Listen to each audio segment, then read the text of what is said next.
현재 미국의 모든 주요 경제 경고 지표가 동시에 빨간불을 켜고 있습니다. 유구 재고량은 75년 만에 최저치를 기록했습니다. 식료품 가격은 다시 오르고 있습니다. 그리고 이번에는 그 배후의 동력이 일시적인 것이 아니라 구조적입니다.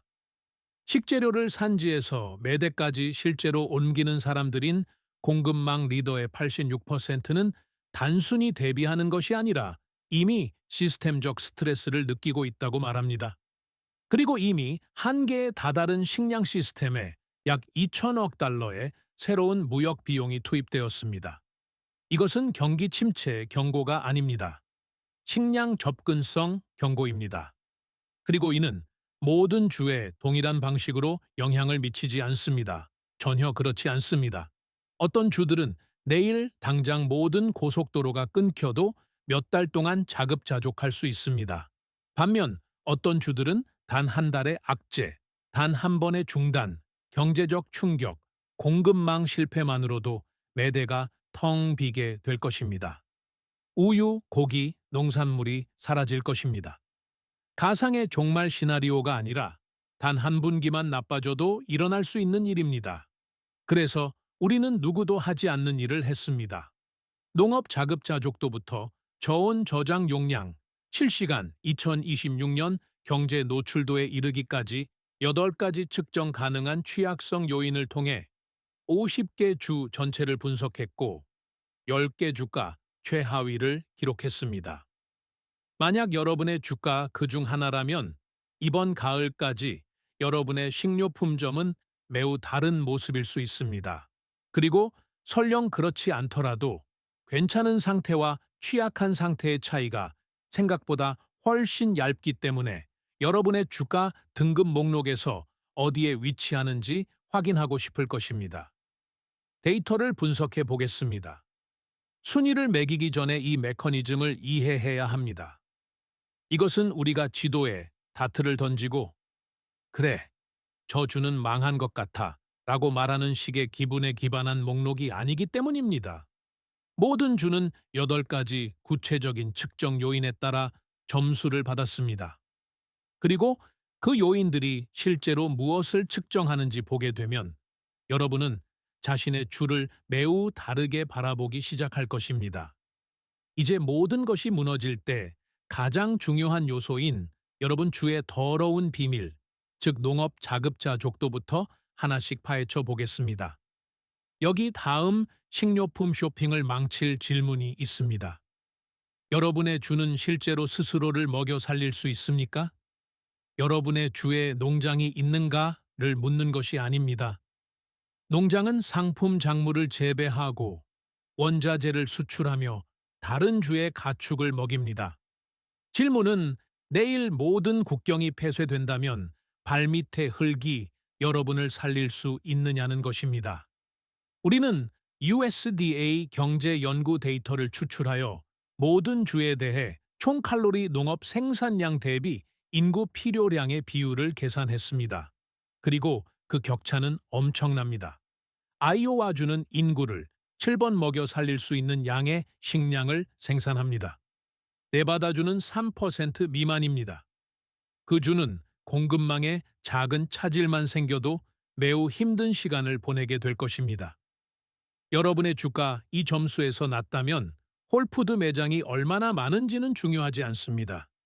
그 매대들은 오직 그것을 채우는 트럭만큼만 가득 찰 뿐입니다. 식량을 생산하는 것은 그것이 여러분에게 도달할 수 없다면 아무런 의미가 없습니다.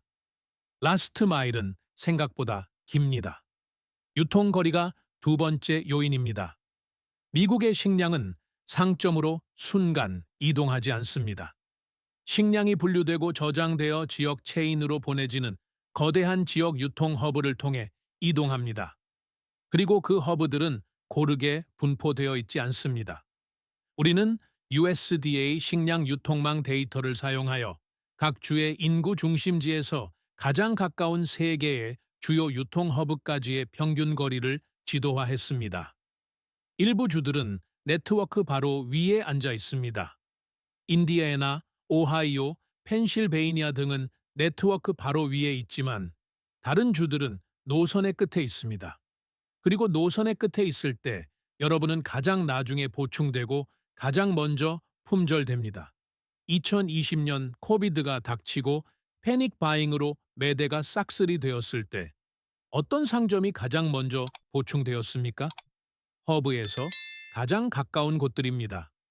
긴 단일 노선 공급망의 끝에 있는 상점들은 때때로 몇 주를 기다려야 했습니다.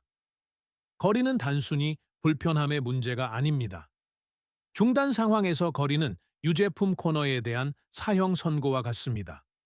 재배하지 않는다면 사야 합니다. 수입 의존도가 세 번째 요인입니다. 여기서부터 경제 붕괴는 헤드라인이 아니라 화요일 저녁 식사 문제가 되기 시작합니다. 수입 의존도는 주의 식품 소비 중 어느 정도 비율이 주 경계 밖이나 해외에서 오는지 측정합니다. 그리고 일부 주의 경우 그 숫자는 경이적입니다. 매대의 80, 85, 90%가 다른 곳에서 도착하는 것을 말합니다. 이제 그것이 무엇을 의미하는지 생각해 보십시오.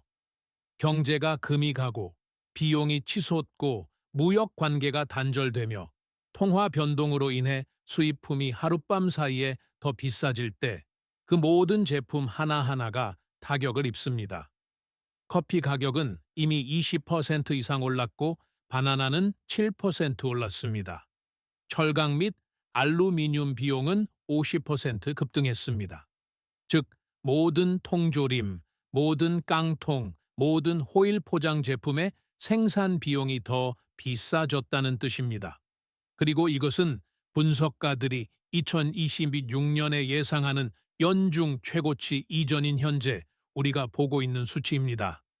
만약 여러분의 주가 식량의 80%를 수입한다면 경기 침체는 추상적인 뉴스 이야기가 아닙니다. 그것은 여러분의 식료품 영수증입니다. 12개들이 참치 통조림 가격이 10달러에서 10달러로 오른 이유입니다. 그리고 수입 의존도가 가장 높은 주들은 세계 경제의 모든 진동을 매대에서 직접 가장 먼저 느낍니다. 하지만 수입된 식량이라도 도착했을 때 갈 곳이 필요합니다. 이는 이번 분석 전체에서 가장 간과되는 요인 중 하나인 보이지 않는 위기, 즉 저온 저장 용량으로 우리를 안내합니다. 여기 너무 늦기 전까지는 아무도 이야기하지 않는 것이 있습니다. 저온 저장은 고기가 생물학적 위험 요소가 되지 않게, 우유가 요거트가 되지 않게, 그리고 농산물이 퇴비가 되지 않게 유지하는 거대한 냉장 인프라입니다. 이를 1인당 저온 저장 부피로 측정하면 주 사이의 격차는 무시무시합니다. USDA 저온 저장 보고서가 그 이야기를 말해줍니다. 일부 주는 엄청난 인격 용량을 보유하고 있습니다. 다른 주들은 너무 빠듯하게 운영되어 배송이 3일만 지연되어도 식료품점의 신선 코너가 유령 도시가 됩니다.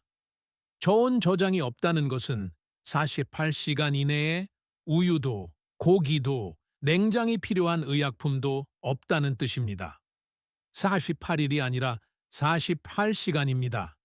2021년 텍사스 전력망 마비 당시 저온 저장 시설의 전력이 끊겼고 수백만 파운드의 식량이 트럭 노선이 변경되기도 전에 상했습니다.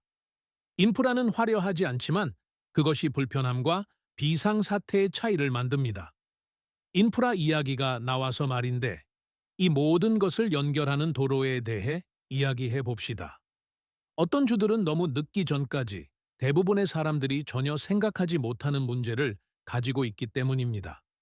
하나의 도로, 하나의 다리, 하나의 문제, 바로 트럭 운송 노선의 취약성입니다. 미국의 식량은 트럭으로 이동합니다.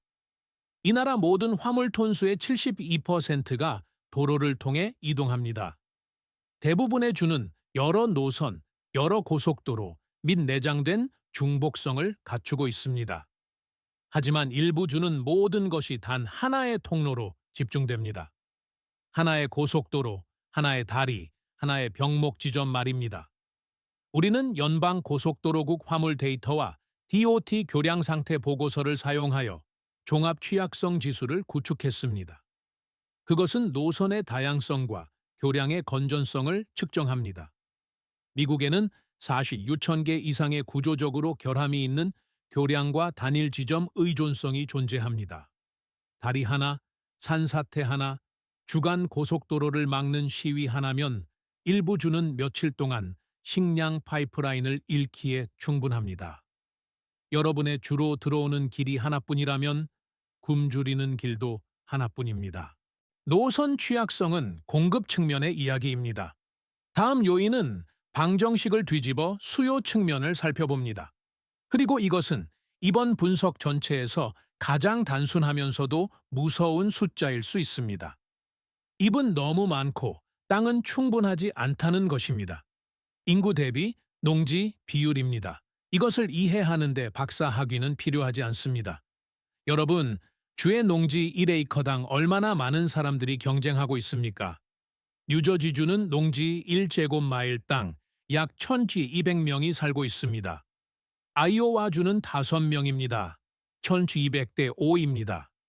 뉴저지의 농지는 개발, 규제, 그리고 그 작은 땅에서 그 많은 인구를 먹여 살려야 한다는 절대적인 불가능성 때문에 압박받고 있습니다. 비율이 높다는 것은 여러분의 주가 구조적으로 식량 수입에 의존하고 있음을 의미합니다. 여러분의 식료품점은 주변의 들판에서 채워지는 것이 아니라 수백 또는 수천 마일에 걸쳐 뻗어 있는 공급망에 의해 채워집니다. 그리고 그 모든 마일이 취약성입니다. 지금까지 우리는 지리, 인프라, 인구와 같이 상대적으로 고정된 구조적 요인에 대해 이야기해 왔습니다. 하지만 다음 요인은 더 역동적인 것, 즉 실적을 살펴봅니다. 역사는 거짓말을 하지 않습니다. 2020년부터 2025년 사이의 물자 부족 빈도입니다. 위기 상황에서의 여러분 주의 과거 성과는 단순한 상식이 아니라 진단 결과입니다. 우리는 FMI와 인구조사, 펄스 서베이 데이터를 추출하여 2020년과 2025년 사이에 각 주가 경험한 심각한 매대 부족 현상을 집계했습니다. 심각함이란 72시간 이상 지속되는 빈 매대를 의미합니다. 단일 품목의 품절이 아니라 카테고리 전체가 사라지는 것을 말합니다. 일부 주들은 사소한 차질만 겪으며 팬데믹 공급 혼란을 헤쳐나갔습니다. 다른 주들은 여러 번 무너졌습니다. 코비드 기간, 2021년 공급망 위기, 그리고 지역적 재난 기간 동안 무너졌던 주들은 패턴이 있습니다. 그들의 시스템은 이전에 스트레스해서 망가졌습니다. 질문은 그들이 다시 망가질 것인가가 아니라 언제 망가질 것인가입니다. 만약 여러분, 주의 매대가 5년 동안 서너 번 비었다면 시스템이 여러분에게 비명을 지르고 있는 것입니다. 이제 모든 것을 하나로 묶어주는 요인에 도달했습니다. 2026년을 다른 해와 다르게 만드는 요인입니다. 현재 앞선 월음까지 요인 모두를 적극적으로 악화시키고 있는 요인, 즉 2026년 승수 효과인 경제 붕괴 취약성입니다. 지금까지 다룬 모든 것, 자급자족, 거리, 수입, 저장, 노선, 인구 압박, 역사, 식량 취약성의 구조적 뼈대입니다. 그것들은 항상 존재해 왔지만 고정되어 있습니다. 구조적 약점을 본격적인 위기로 바꾸는 것은 경제적 압박입니다. 그리고 그것이 이 마지막 요인이 측정하는 것입니다. 경제가 무너질 때 여러분 주의 인구가 얼마나 심하게 무너지는가? 경제 붕괴는 단순히 공급망을 중단시키는 것이 아니라 구매력을 파괴하기 때문입니다. 그리고 여기서부터 개인적인 문제가 됩니다. 우리는 이 요인을 세 가지 요소의 복합체로 구성했습니다. 첫째, 주의 인구 중 이미 식량 불안을 겪고 있는 비율, 즉 문제가 생기기 전에도 식료품을 살 여력이 부족했던 사람들은 얼마나 되는가? 둘째, 해당 주가 스냅과 같은 연방 식량 지원 프로그램에 얼마나 의존하고 있는가? 경제 위기 상황에서 이러한 프로그램은 마비되거나 지연되거나 삭감되기 때문입니다. 그리고 그 프로그램에 가장 많이 의존하는 주들이 가장 빨리 무너집니다. 셋째, 주의 경제가 얼마나 집중되어 있는가? 만약 여러분의 주가 관광, 에너지, 군사 지출 등 한 가지 산업으로 운영되는데 그 산업이 위축된다면 일자리는 하룻밤 사이에 사라지고 식료품 지출은 사람들이 가장 먼저 줄이는 항목이 됩니다. 우리가 이미 다룬 유벌까지 구조적 요인 위에 이러한 경제적 취약성 요인을 겹쳐 놓으면 지도가 바뀝니다. 서류상으로는 괜찮아 보였던 주들, 즉 괜찮은 인프라와 적절한 저장 시설을 갖춘 주들이 식료품 가격 10% 인상을 감당할 수 없다는 사실을 깨닫는 순간 갑자기 순위가 떨어집니다.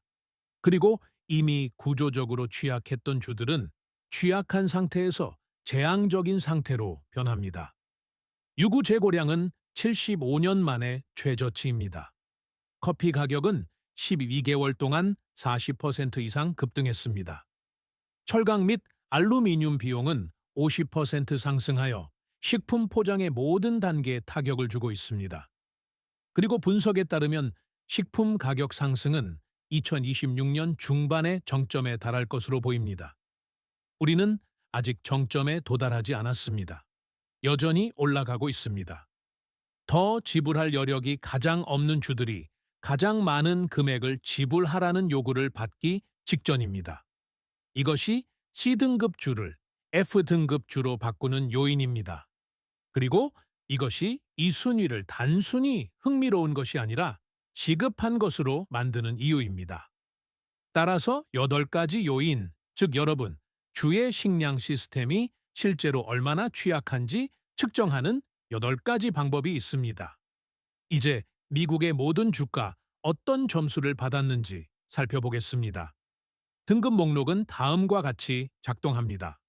50개 주 모두를 8가지 요인에 따라 점수를 매기고 심각도에 따라 가중치를 부여한 다음 5가지 등급으로 분류했습니다. 최상위는 S등급, 최하위는 F등급입니다. 여러분의 주를 찾아보십시오. S등급, 자립 가능. 이 주들은 모든 고속도로를 잃어도 여전히 먹고 살 수 있습니다. 아이오와, 네브래스카, 캔자스, 노스다코타, 사우스다코타. 이들은 단순히 농업 주가 아니라 식량 요새입니다. 막대한 생산량, 낮은 인구 밀도, 중복된 유통 노선, 그리고 충분한 저온 저장 시설을 갖추고 있습니다. 미국 경제가 붕괴하면 이 주들은 우리는 사실 괜찮아의 새로운 수도가 됩니다. A등급, 강력함, 사소한 격차 있음, 텍사스, 인디아나, 미네소타, 위스콘신, 아이다호, 몬타에나, 아칸소, 미주리, 오클라호마. 견고한 농업 생산량과 견고한 인프라를 갖추고 있습니다. 완벽하지는 않습니다. 일부는 거리 문제가 있고 일부는 대도시 지역의 인구 압박이 있지만 구조적으로 건전합니다. 한 번의 경제적 충격으로 무너지지 않을 것입니다. B등급, 중간 수준. 한 번의 중단으로도 문제 발생 가능. 오하이오, 펜실베이니아, 조지아, 노스캐롤라이나, 버지니아, 테네시, 미시간, 켄터키, 일리노이, 오리건, 워싱턴, 콜로라도. 이 주들은 정상적인 조건에서는 잘 작동하지만 마진이 얇습니다. 심각한 경기 침체, 주요 공급망 중단 또는 실업률 급증이 발생하면 B등급은 C등급으로 미끄러지기 시작합니다. C등급 취약함. 문제가 생기기 전까지는 괜찮음.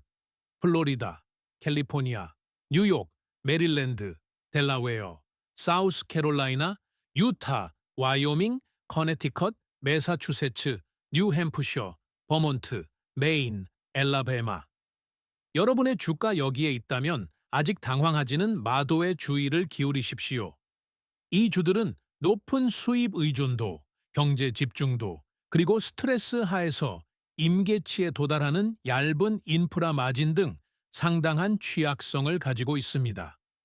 평상시에는 괜찮습니다. 비정상적인 시기에는 상황이 흥미로워질 것입니다. 하위 10개 주입니다. 10위부터 시작하여 경제 붕괴 시나리오에서 미국에서 가장 식량에 취약한 단 하나의 주까지 살펴보겠습니다. 10위, 뉴저지.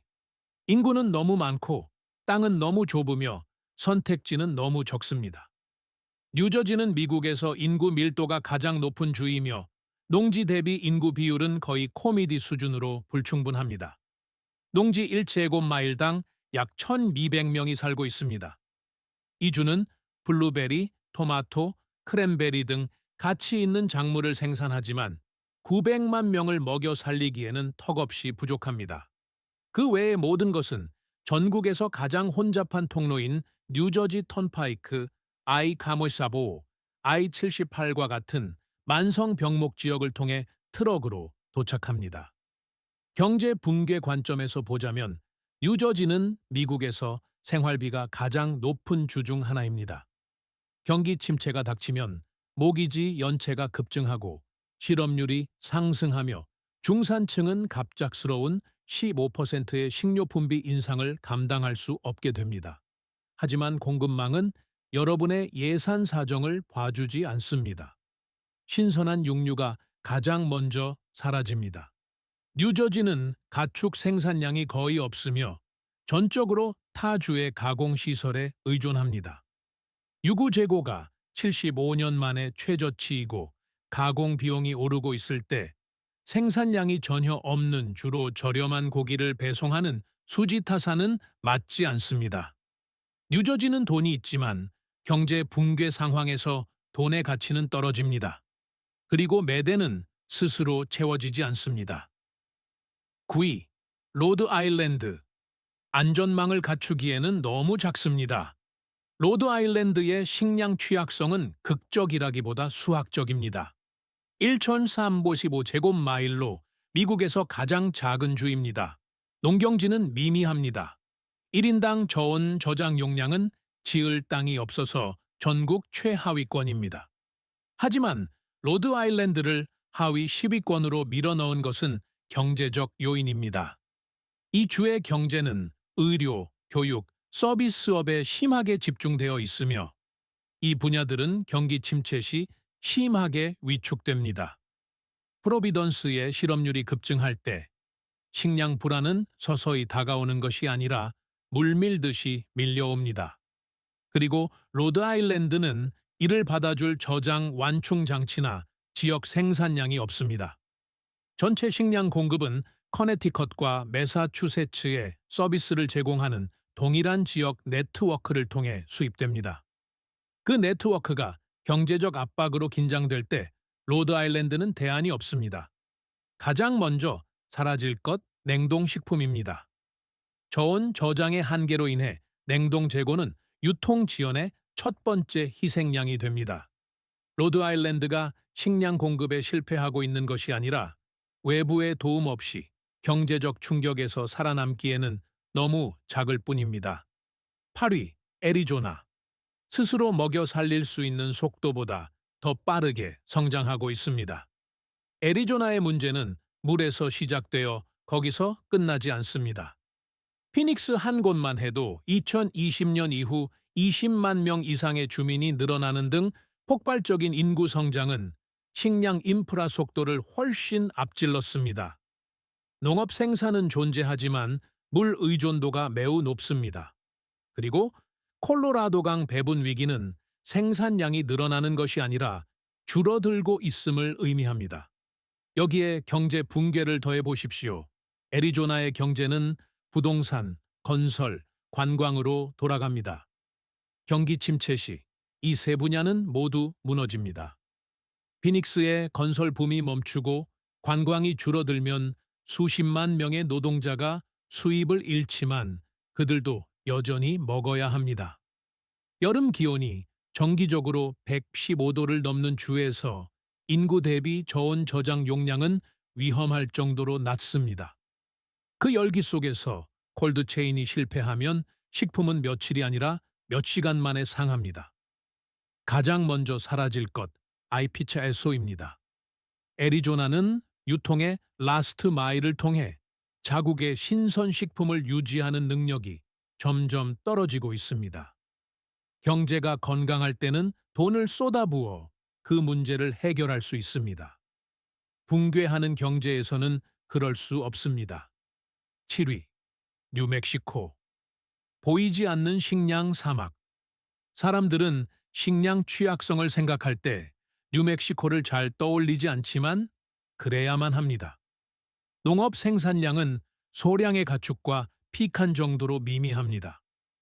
하지만 진짜 치명적인 것은 농촌 유통의 약점입니다. 주의 광범위한 지역이 주요 유통 허브에서 수백 마일 떨어져 있습니다. 소도시들은 운이 좋은 주에나 일주일에 한 번 배송되는 단일 노선 공급망에 의해 유지됩니다. 여기서 경제 붕괴 요인은 빈곤입니다. 뉴멕시코는 이미 18%가 넘는 미국에서 가장 높은 빈곤율 중 하나를 기록하고 있습니다. 위기가 닥치기도 전인 지금 이미 어린이 4명 중 1명이 식량 불안 가구에 살고 있습니다. 경제 붕괴가 닥치면 SNF 등록은 급증하지만 처리와 자금 지원은 뒤처집니다. 한편 수익성이 낮은 농촌 노선을 운행하는 배송회사들은 수익이 나지 않는 정차지를 줄이기 시작합니다. 가장 먼저 사라질 것, 유제품과 신선 농산물입니다. 이들은 이미 원거리 네트워크에서 유지하기 가장 힘든 카테고리입니다. 경제가 모든 배송의 마진을 압박할 때 간신히 유지되던 노선들이 가장 먼저 취소됩니다. 뉴멕시코는 국가적 식량 위기가 필요하지 않습니다. 이미 위기 속에 살고 있기 때문입니다. 경제 붕괴는 그저 반찬꼴을 찢어버릴 뿐입니다. 6위. 웨스트버지니아. 이미 붕괴한 주. 웨스트버지니아는 경제 붕괴를 기다리고 있지 않습니다. 이미 수십 년째 그 안에서 살고 있습니다. 주를 건설한 석탄 경제는 무너졌고 대규모로 이를 대체한 것이 없습니다.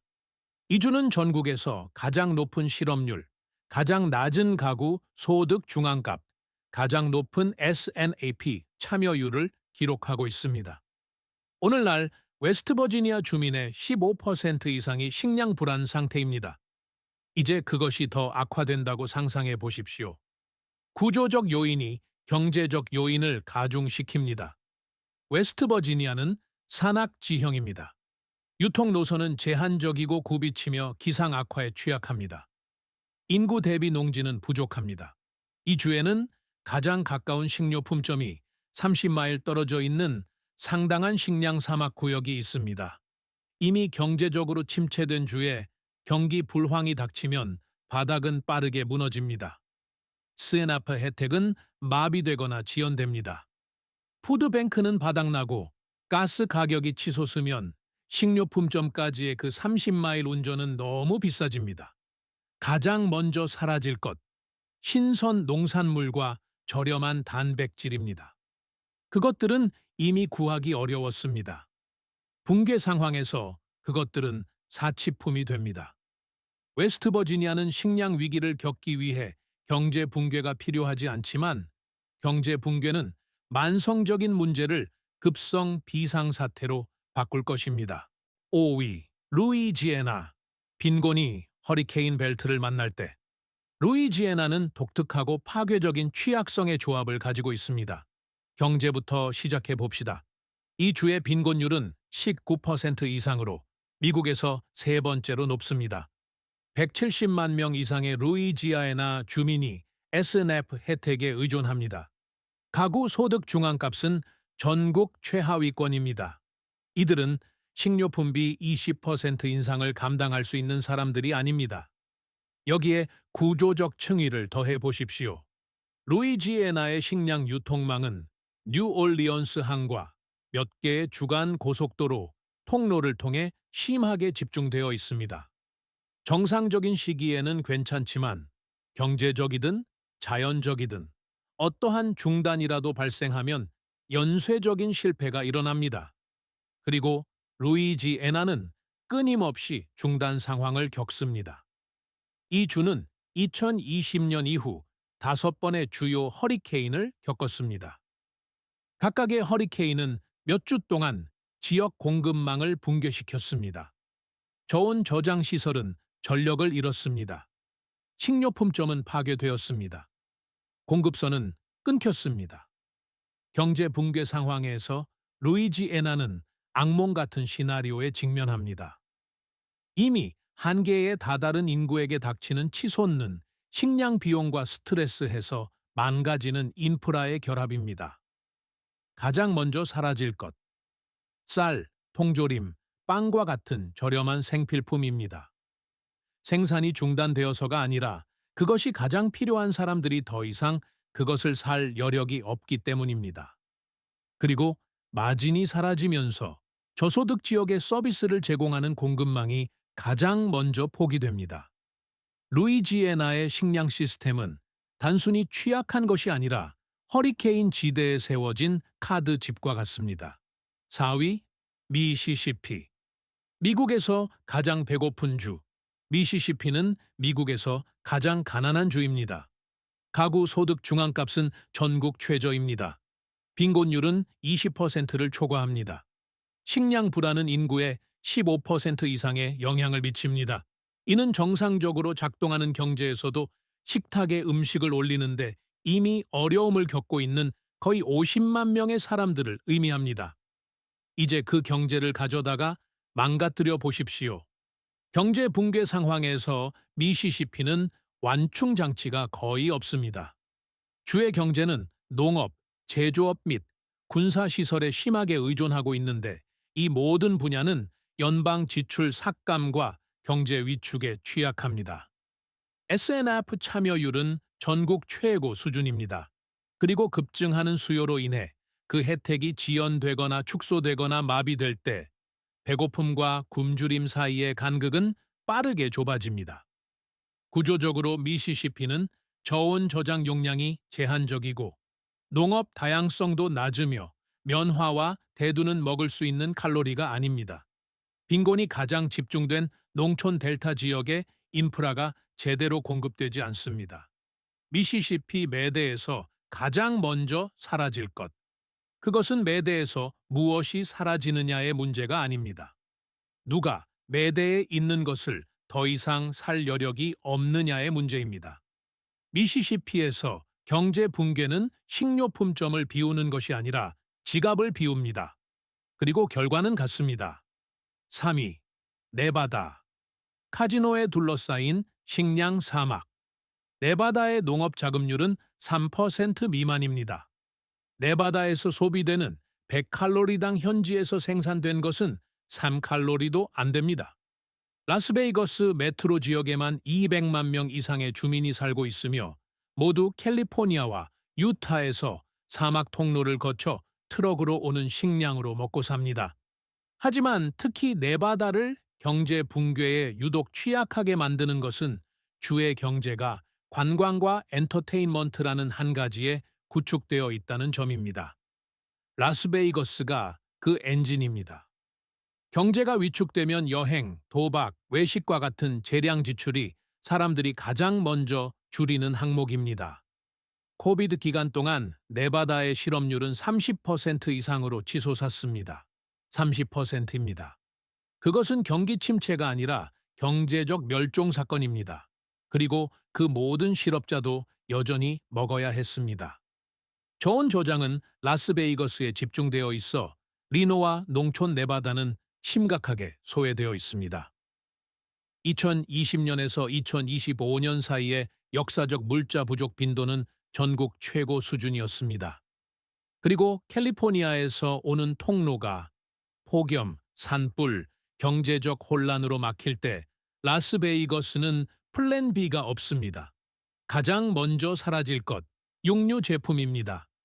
네바다는 가축 생산량이 거의 없습니다. 유구 재고가 75년 만에 최저치인 상황에 사막 물류, 그리고 붕괴한 관광 경제까지 더해지면 공급망이 비싸지는 동안 인구는 더 배고파집니다. 네바다는 모든 것을 들여올 수 있다는 생각 위에 경제를 세웠습니다. 경제 붕괴 상황에서 그것은 가장 먼저 잃게 될 도박입니다. 2위, 알래스카, 도로의 끝, 말 그대로입니다. 이 순위는 예상하셨겠지만 상황은 생각보다 더 나쁩니다. 알래스카의 농업 자급률은 5% 미만입니다. 거의 모든 것이 바지선, 비행기 또는 주와 캐나다를 연결하는 단 하나의 고속도로를 통해 도착합니다. 하나의 도로, 그것이 신라 같은 희망입니다. 시애틀에서 앵커리지로 배송되는 식량은 바지선으로 3주 5일이 걸립니다. 페어뱅크스나 농촌 공동체는 며칠이 더 걸립니다. 서부 및 북부 알래스카의 일부 마을은 항공 화물로만 운송이 가능합니다. 도로가 아예 없습니다. 경제가 정상적일 때는 그 공급망을 유지하기 위해 프리미엄을 지불할 수 있습니다. 경제 붕괴 상황에서는 계산이 달라집니다. 해운 회사들은 수익성이 없는 노선을 자릅니다. 항공화물 운영업체들은 횟수를 줄입니다. 가장 길고 비싼 공급망의 끝에 있는 공동체들이 가장 먼저 버려집니다. 1인당 저온 저장 용량은 전국 최하위권입니다. 가장 추운 주라는 점에서 어두운 아이러니이지만 영구 동토층은 걸어 들어갈 수 있는 냉동고가 아닙니다. 알래스카의 경제는 석유 의존도가 매우 높습니다. 그리고 세계적인 경기 침체로 에너지 가격이 폭락하면 주의 수입이 붕괴하며 이는 인프라와 보조금 화물 프로그램, 즉 원격 공동체를 먹여 살리는 시스템을 위한 돈이 줄어든다는 의미입니다. 가장 먼저 사라질 것, 신선 농산물입니다. 그것은 이미 알래스카에서 가장 비싼 식품 카테고리입니다. 앵커리지 주민들은 정기적으로 전국 평균의 2배 또는 3배를 지불합니다. 경제 붕괴 상황에서 신선 농산물은 단순히 비싸지는 것이 아니라 전체 공동체에서 기능적으로 구할 수 없게 됩니다. 알래스카는 위기가 필요하지 않습니다. 이미 느린 화면으로 진행되는 공급망 스트레스 속에 살고 있기 때문입니다. 경제 붕괴는 그저 빨리 감기 버튼을 누를 뿐입니다. 1위, 하와이, 숨겨진 유통기한이 있는 낙원. 이제 1위입니다. 경제가 붕괴할 때 미국에서 가장 식량에 취약한 단 하나의 주입니다. 하와이는 식량의 약 85라 90%를 수입합니다. 거의 모든 것입니다. 모든 스테이크, 모든 우유, 모든 상추, 모든 콩 통조림이 배를 타고 도착합니다. 가장 가까운 주요 유통 허브에서 바다 건너 멀리 떨어져 있습니다. 바다 건너 말입니다. 하와이의 농업 자급률은 파괴적으로 낮습니다. 이 주는 일부 열대 과일, 코나 커피, 마카다미아 너트, 타로 등을 재배합니다. 아름다운 작물들이고 문화적으로 중요합니다. 하지만 인구 필요량 대비 칼로리 생산량 측면에서는 거의 미미합니다. 114만 명의 주민과 매년 수백만 명의 관광객은 거의 전적으로 서해안에서 5일 7일이 걸리는 해상 공급망에 의해 먹고 삽니다. 이제 경제가 붕괴한다고 상상해 보십시오. 하와이의 경제는 거의 전적으로 관광과 군사 지출에 의존하며 이 두 가지 모두 불황기에 급격히 위축됩니다. 관광객이 끊기면 실업률이 치솟고 호텔과 식당이 문을 닫으며 지역 경제가 무너집니다. 하지만 인구는 여전히 먹어야 하고 식량은 여전히 바다를 건너와야 합니다. 해운 회사들은 자선 노선을 운영하지 않습니다. 화물량이 줄고 비용이 상승하면 가장 비싸고 먼 노선이 가장 먼저 잘립니다. 하와이는 대안이 없습니다. 예비 고속도로도 없습니다. 트럭으로 식량을 실어 올 이웃주도 없습니다. 해상 화물이 아니면 아무것도 없습니다. 역사적인 물자 부족 빈도는 이미 높습니다. 하와이는 경제가 붕괴한 것이 아니라 혼란에 빠졌을 뿐인 코비드 기간 동안 가장 심각하고 장기적인 매대 부족 현상을 겪었습니다. 롱비치에서 컨테이너선이 밀리자 하와이의 매대는 며칠 만에 그것을 반영했습니다. 하와이 매대에서 가장 먼저 사라질 것, 신선 유제품입니다. 하와이의 우유는 이미 전국에서 가장 비싼 편에 속합니다. 본토를 떠나는 순간부터 시계가 돌아가는 냉장선으로 도착합니다. 항만 지연, 비용 상승, 냉장 설비 고장, 혹은 단순히 해운 회사가 이 노선이 더 이상 수익성이 없다고 결정하는 등의 어떤 중단이라도 발생하면 우유는 사라집니다. 줄어드는 것이 아니라 사라집니다. 하와이는 낙원이지만 그 낙원은 자체 식량 공급원으로부터 바다 건너 멀리 떨어져 있고 가장 먼저 붕괴할 관광 경제로 가동되며 본토와 연결된 도로는 정확히 연계입니다. 경제 붕괴 상황에서 이보다 더 취약한 주는 없습니다. 무엇이 잘 작동하고 있을까요? 상위 5개 주입니다. 이제 절망에 빠지거나 아이오와의 부동산을 공격적으로 구글링하기 전에 무엇이 잘 작동하고 있는지 이야기해 봅시다. 5개 주는 이 일을 제대로 하고 있으며 특히 식탁에 음식을 올린 채 경제 불황을 견뎌내는 법에 대해 그들 모두로부터 배울 점이 있기 때문입니다. 5위, 미네소타. 추운 주, 멋진 공급망. 미네소타는 강력한 농업 생산과 미니애폴리스 세인트폴을 중심으로 잘 발달된 유통망을 결합하고 있습니다. 저온 저장이 견고합니다. 노선 다양성이 뛰어나며 경제가 의료, 제조업, 농업, 기술 분야로 다각화되어 있어 경기 침체가 한꺼번에 모든 일자리를 앗아가지 않습니다. 미네소타는 조용히 미국에서 가장 식량 회복력이 높은 주 중 하나입니다. 4위, 인디아애나. 미국 농업의 교차로. 인디아애나는 거의 다른 어떤 주보다 많은 주간 고속도로가 교차하는 지점에 위치해 있습니다.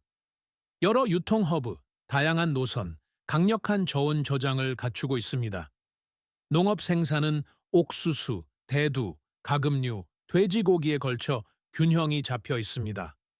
그리고 생활비가 충분히 낮아 경제 위축이 즉시 대규모 식량 불안으로 이어지지 않습니다. 공급과 경제 모든 층위에 중복성이 내장되어 있습니다.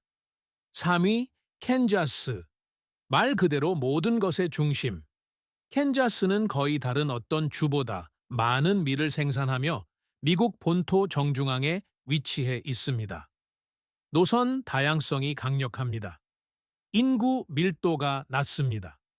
인구 필요량 대비 농업 생산량이 엄청난 흑자입니다. 그리고 주의 경제는 어느 하나의 변동성 큰 부문에 의존하지 않습니다.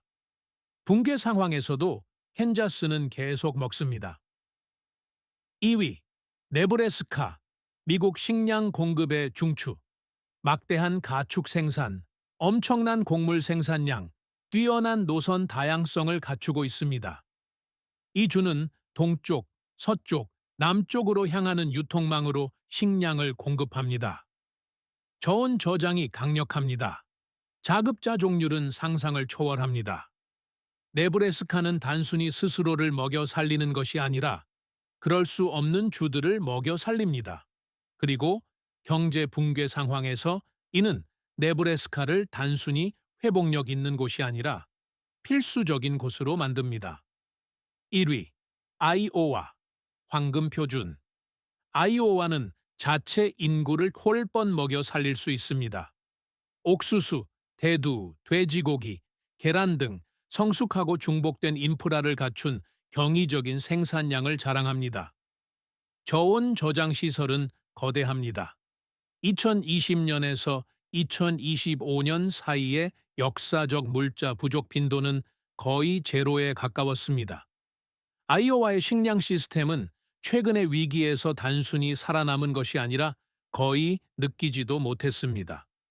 그리고 주에 다각화된 농촌 경제는 국가적 경기 침체가 관광 의존형 또는 단일 산업주처럼 인력을 파괴하지 않음을 의미합니다. 여기서 교훈은 아이오와로 이사하라는 것이 아닙니다. 경제 붕괴 상황에서의 식량 회복력은 생산 흑자, 유통 중복성, 경제적 다양성이라는 3가지에서 나온다는 것입니다. 이 3가지 모두에 투자한 주들은 무적입니다. 그중 하나라도 소홀히 한 주들은 방금 보신 목록에 올라 있습니다. 여러분이 실제로 할 수 있는 일, 여러분의 주가 등급 목록의 최상위에 있든 하위권에 불편할 정도로 가까이 있든 이 정보를 가지고 실제로 할 수 있는 일이 여기 있습니다. 첫째, 식료품점이 아니라 지역 식량 공급원을 파악하십시오. 식료품점은 사슬의 끝입니다. 매대에 오르기 전 식량이 어디서 오는지 확인하십시오. 지역 농장, 지역 협동조합, 지역 사회 지원 농업, CSA 프로그램 등이 있습니다. 개인의 공급망이 짧을수록 국가 공급망의 취약성에 덜 영향을 받습니다. 둘째, 가계의 완충량을 점검하십시오. 지금 당장 실제로 며칠분의 음식을 가지고 있습니까? 생각하는 양이 아니라 실제로 세어 보십시오. 대부분의 미국 가구는 3원 5일분을 가지고 있습니다. 실제 중단 상황에서 그것은 아무것도 아닙니다.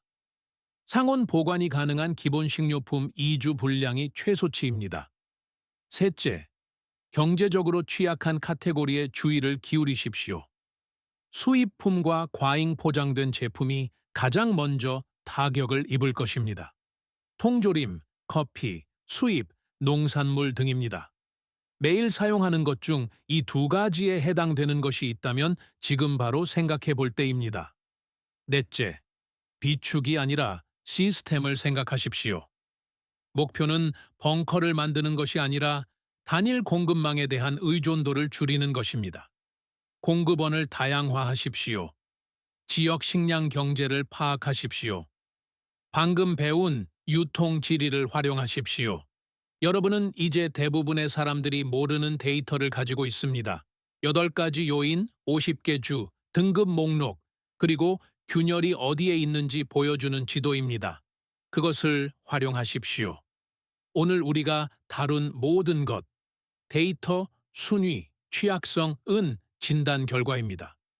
하지만 상황이 실제로 잘못되었을 때를 위한 계획이 없다면 여러분의 주가 위험하다는 것을 아는 것은 큰 도움이 되지 않습니다. 바로 그렇기 때문에 실행 가능한 생존 프로토콜이 필수적입니다. 이 분석이 지역 식료품점의 안전을 바라보는 시각을 바꾸었다면 저희 채널을 구독해 주십시오. 우리는 시스템이 숨기려고 하는 구조적 약점을 폭로하고 있습니다. 함께 더 회복력 있는 미래를 건설합시다.